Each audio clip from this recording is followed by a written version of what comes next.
Listen to my voice, Blazkowicz. Where you are now, inside sewage tunnels, the intestinal tracts of the city, and deeper below, the Berlin catacombs, the West complex, the most secure site. Hi, I'm Bob Cram, and today we're going back to the old school with Bethesda's Wolfenstein: The New Order, which comes from a long-running series of first-person shooters that started off the whole corridor shooter movement way back in 1981. Whilst adopting very modern looks, the core essence of the game remains faithful to the original in that gamers are tasked with pointing guns at German Nazis and letting rip from start to blood-soaked conclusion. The story is told via several rather well-polished cutscenes as players assume the role of soldier William B.J. Blazkowicz and his unit against the oppressive Nazi regime. The opening mission presents itself as a traditional scenario filled with action sequences and the onus of the entire game, which revolves around fierce firefights to more subdued moments of stealth gameplay.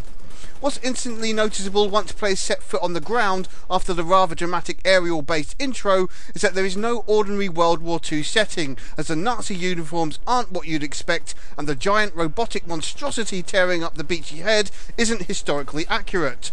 The game adopts an alternate universe, which becomes all the more apparent once players reach Chapter 2, where the world is overtaken by the German regime and all resistance has been thwarted. What follows is a series of crazy events where Blazkowicz and fellow fighters wreak havoc on the Nazi machine and ultimately strive to return things to normality.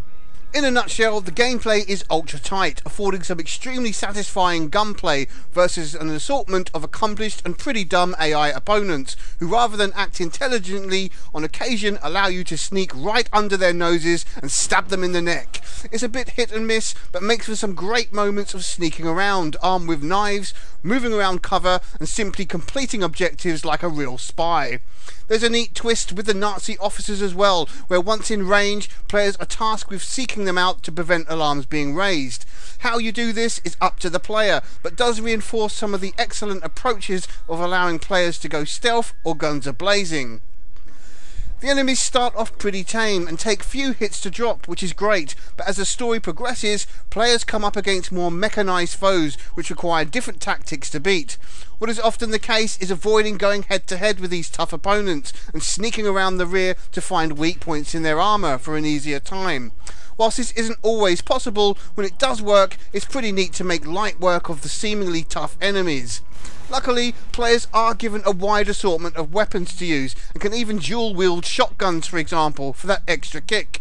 It's very much arcade, and with weapons upgrades to be found means that firepower is never lacking and always at hand.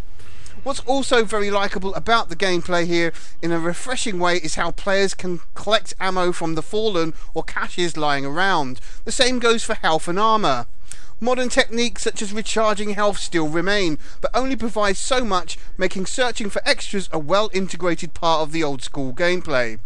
Players can gather perks if specific requirements are met, but these can largely be ignored as many are gained simply by playing normally. Aside from shooting up an abundance of cannon fodder, players can also delve a little deeper into the story by way of collectible items, which are scattered across each level in the form of notes and other documents. There are also audio files to listen to, which create an even greater sense of what's going on. That said, the story can be ignored due to its simplicity, as players simply use the scenarios as an excuse to maim and kill. If there's really any criticism with the gameplay, is that aside from featuring all of the usual set pieces, such as shooting from mountain guns, riding in helicopters and such like, is the repetitive nature of simply moving through linear levels, shooting anything that moves. In terms of looks, Wolfenstein: The New Order sports some fantastic visuals when moving quickly through each area and when not paying attention to the details. The character models are well designed, and for the most part when the game works, it runs smoothly. The cutscenes are well produced, making for some likeable characters and emotive scenes. However, on closer inspection, there are some fairly low resolution texture details, which look rather dated compared to the game's first-person shooter peers. Probably the biggest issue with the game's looks is the performance on PC, which is problematic at best and in need of fixing.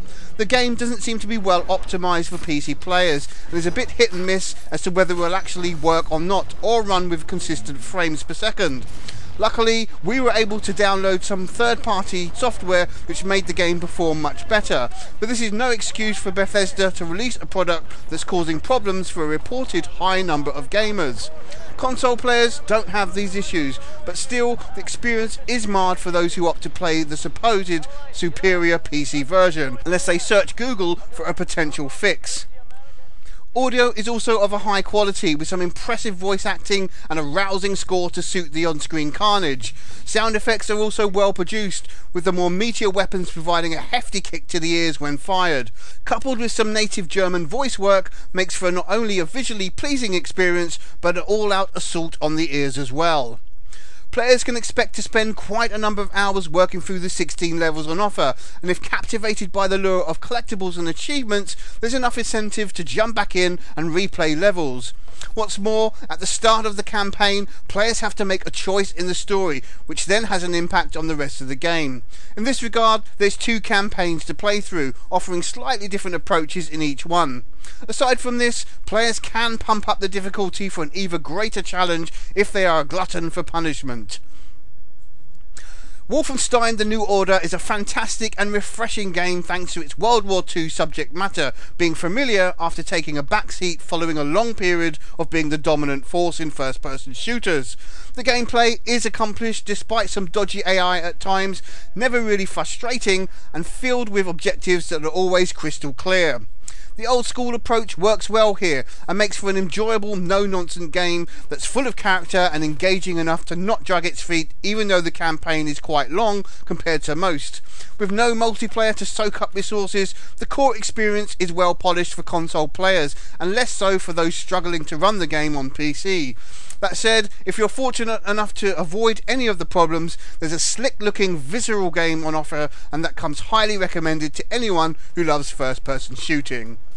Wolfenstein: The New Order scores 8.5 out of 10. I'm Rob Cram. Thanks for watching.